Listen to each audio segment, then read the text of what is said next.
BBOR, Black Box Online Radio, coming to you from West Virginia. And the first thing to say, as always, if you like this upload, you can hit the like button, and if you haven't subscribed yet, you're welcome to do so. But most importantly, at the end of the discussion, please drop some comments below so we can continue sharing some ideas about the subject. And this show now has an Instagram page, BlackBoxNed88 on Instagram. One more time, BlackBoxNed88. And if you follow the show on Instagram, you'll get access to a special bonus podcast talking about music, movies, daily life, and more. BlackBoxNed88 on Instagram. Last week we did an episode about Jodi Arias, which was the first time that we ever talked about her on this channel, or at the very least devoting an entire episode to her. I mentioned that I had been following along with the show First Degree, which a podcast series that I've become somewhat a fan of, and they did a third segment on Jodi Arias talking about her trial. And I would like to build upon this because the reason why I got into Jodi Arias was I noticed that they were talking about it on the show The Stones Unturned, which is hosted by Thomas Henry Horan. I became a regular listener of that for a while. And then I saw that First Degree had their series, and they've just put out the conclusion. But Jodi Arias is so much more than just listening to a couple episodes, because she is someone who is so famous that you really just have absorbed something related to Jodi Arias, no matter what corner of the media that you've been following. She's been mentioned on CNN, HLN countless times. They devoted countless hours back when the trial was going on, and just various other media outlets, especially the show 48 Hours. I mentioned in the previous episode that there have been multiple episodes of 48 Hours talking about Jodi Arias. That's how I learned about her. Now, I would like to say that behavioral psychology is a fascinating subject. And I was once in a creative writing class, and somebody asked me the question, like, what are some things that you learn from creative writing class? Like, what do they teach you? And my response was, the single most interesting thing that I heard was related to the psychology of publishing, when the professor is talking about how if there is a book that has red on the cover, the color red, it is more likely to be seen by the human eye. Like if somebody's in a bookstore or a library, it's more likely that they're going to notice the red color. And also, in bookstores, they're often arranged alphabetically. If the writer, the author, has a pen name that begins with the letter A, first name, last name, both begin with A, they'll most likely be on the top shelves, which is going to be eye level for many people. So then writers have their own tricks about getting people to notice their books. And maybe you've heard some other things about the psychology of color, such as if a man's wearing a red shirt versus a blue shirt, the red shirt's more attractive. In the courtroom, it is the same thing. And when Jodi Arias was on trial for the murder of Travis Alexander, her defense team played this 100%. She had her hair down in bangs covering her face. And one of the things that I learned from First Degree was that she even sat in a special chair.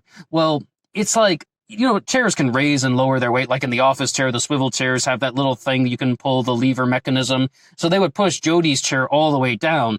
And her attorney was shorter than her, so they would push her chair all the way up. So it would make Jodi look smaller. Make her look smaller and helpless and innocent, and they really tried to play the behavioral psychology card.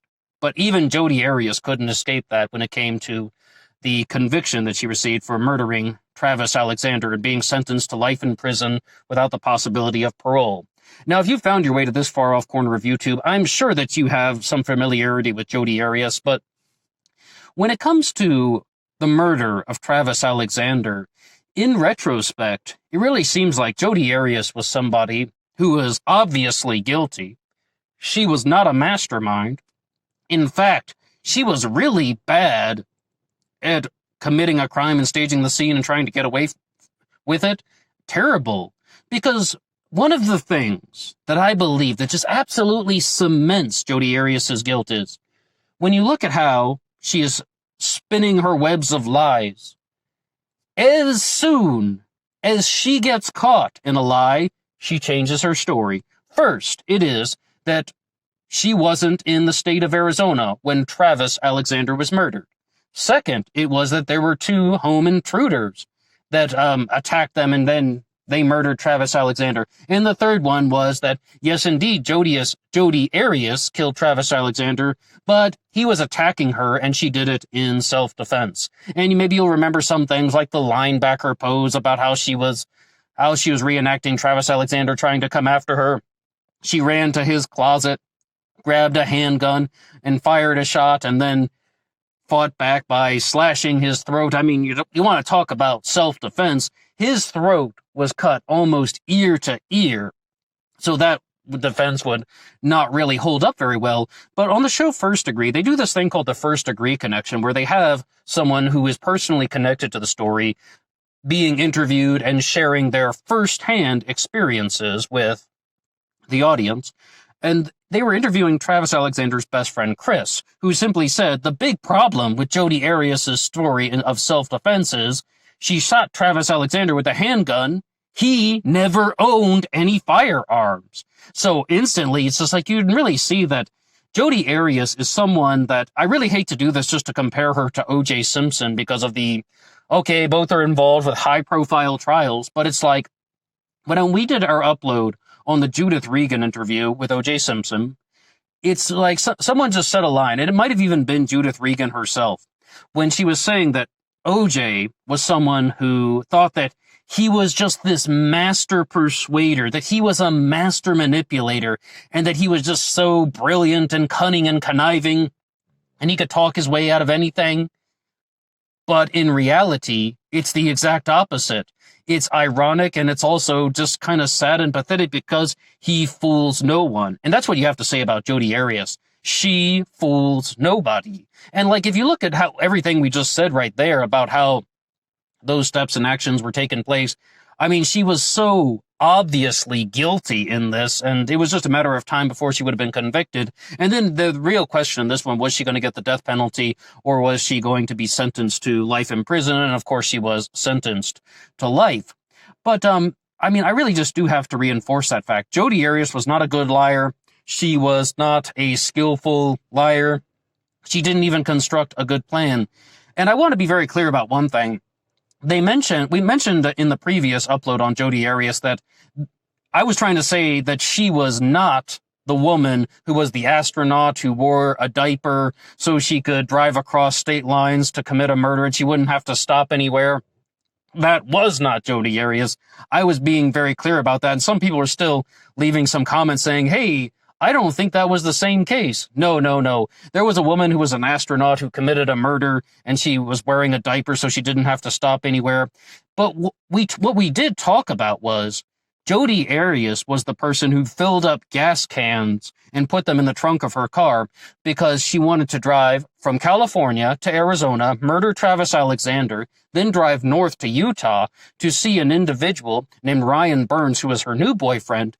So he would be her alibi. And then she would just simply say, hey, I was driving from California to Utah to see Ryan that day. I didn't murder Travis Alexander. But this came up in the trial because the thing that caught her was that she purchased the gasoline, lied about it. They had the receipts of her paying for the gasoline that went into the gas cans and that whole thing. Not very good at covering her tracks. Once again, she thought that she was someone who was so brilliant and someone who could just outsmart everybody. But in reality, it was just rather sad and pathetic. And it is just somewhat shameful that things would have come to that. And right now, I would like to say that this channel relies on your support, but we are never asking for any money, never asking for any financial contributions of any kind. The way you can support this channel is simply just by listening. That's it. All you have to do is listen. If you do like it and you want to share it with your friends, you can do that too. But most importantly, just listen to some of our other content. And if you want something that's a little bit more upbeat and a little bit more positive, in the description box, I will include a link to our upload on Marianne Williamson and A Politics of Love. I was on Instagram the other day and I saw Marianne Williamson posting something about her book, A Politics of Love, and it reminded me of our book discussion that we did on A Politics of Love. And you can hear more about that by clicking the link in the description box at the end of this one. Marianne Williamson and A Politics of Love. It's available in the description box.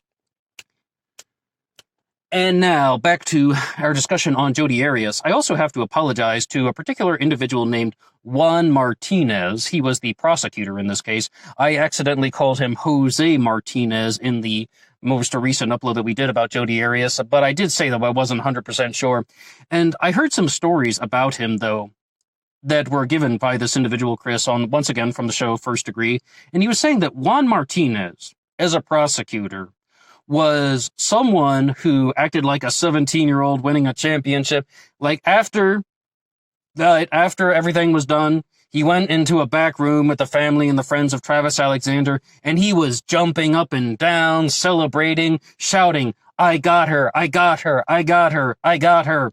And then it's like dropping the F-bomb. He was celebrating outrageously. And if you ever do get to see any of the videos from the trial, Juan Martinez is very loud. Juan Martinez is very boisterous. One of the people on the witness stand even said, you know, like, you need a timeout.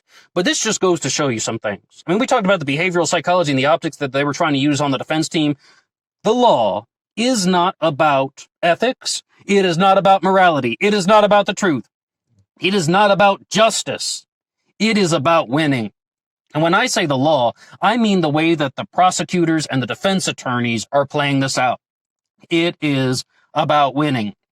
And one of the things that they had wanted to do to have Jodi Arias try and win the case was to have her defend herself.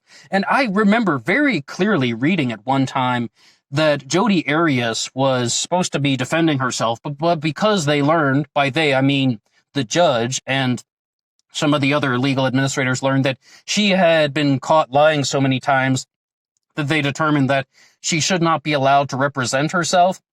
And I thought that that was kind of weird. And I even said that in the first upload on Jodi Arias, but they were talking about this in the previous, in the episodes of First Degree, and they're saying that it was actually Jodi Arias's own decision to step down and have her defense team represent her. She was the one who chose not to represent herself. The whole point is, the heart and soul of that issue is, Jodi Arias got caught in lies, and it didn't work. But when you actually learn about some of the issues that were going on, some of the lies that Jodi Arias would spin, I never would have expected to hear that she was caught up with child pornography. Like, for example, she's telling a story of how she walked in on Travis Alexander once, and he was holding a printout of a boy in some type of superhero underwear, and he was masturbating to it. Maybe Spider-Man, maybe Superman. She just saw it very quickly and just said that it was a little boy in superhero underwear and Travis Alexander is masturbating. But in reality, that photo didn't exist. Travis Alexander never had that. Jodi Arias had taken photos of Travis's best friend Chris's son. That's a hard sentence to say. Of his son, and he was wearing Superman underwear, and they were found on Jodi's hard drive. So it's like she's even caught up with child pornography, taking obscene photos of little children just so that she can kind of spin some type of web of lies and try and maybe some way, somehow plant that type of evidence to make Travis Alexander look bad, even though she murdered him. It's ridiculous. And this really is one of the reasons why people talk so much about Jodi Arias being a sociopath, because it just seems like no remorse for any of those actions, especially how disgusting and heinous they are. And one of the points that I don't really hear talked about too frequently in a lot of the Jodi Arias material, at least in some of the things that I have been through, is, you know, like with Jodi Arias and Travis Alexander, their sex life was plastered all over the courtroom, all over national television. And forget Jodi Arias, but, you know, Jodi had a family. Travis Alexander had a family. It's like, you gotta just feel something for the parents and the siblings, you know, just hearing all of these intimate details and about like the different sex acts that they were trying. And not only that, but all of the media that was recorded of Jodi Arias and Travis Alexander's sexual escapades. It's just like that you can even hear the audio recordings for yourself. And it's just like, you gotta feel something for the family. It's just like, no one would ever want their brother or sister or their son or their daughter no one would ever want to hear that material of what it sounds like when your son or your daughter's having phone sex with someone, especially after they were murdered. Hear it during a murder trial. It's just heinous. But a lot of the details in the past seem to make a little bit more sense. They made a biopic of Jodi Arias several years ago, and it's been about 5 or 6 years since I've seen that film. But after that, I also watched an interview with the lead actress playing Jodi Arias, and some of the things that they were talking about were that, one of the scenes in the film is Jodi Arias is first trying to seduce Travis Alexander with Mormonism. She's also trying to seduce him with sexual offerings. Like, people sometimes described her as a nymphomaniac. In short, she wanted to be with Travis Alexander. She didn't want to be the number two. She wanted to control him. Domination is very big when it comes to crimes like murder.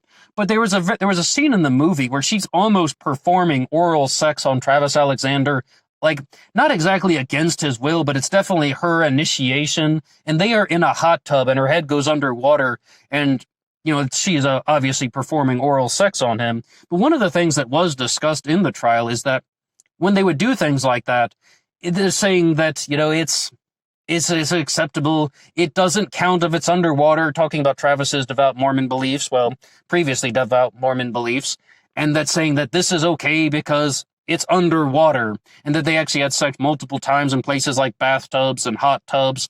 This are the details that I mean, like, no family would ever want, to hear about their children like that or something, even if they are grown adults. So I would imagine, anyway, and that's all I really can do. But one of the other things that was mentioned with that is just that Jodi Arias was also somebody who really tried to insist that she was a victim of domestic violence. And one of the things to say about that is, I don't know what happened, but it's even possible that some act of domestic violence genuinely took place, and that maybe she instigated the situation and it got out of control. Most likely that's what happened, and that Travis Alexander did something to her. I could even believe that, but does that mean that he deserved to be murdered for it? Absolutely not. Is this just a case, though, of a woman who's trying to get revenge because she believes that this man abused her and she wants to retaliate? I don't believe so. Is this a case of a woman who wanted to dominate Travis Alexander, and when she couldn't dominate him, she played the card, if I can't have you, no one will? Most likely. And she thought that she was a brilliant master persuader and a brilliant criminal, but in reality, she was just a no-good high school dropout who could have done good things with her life, but she didn't.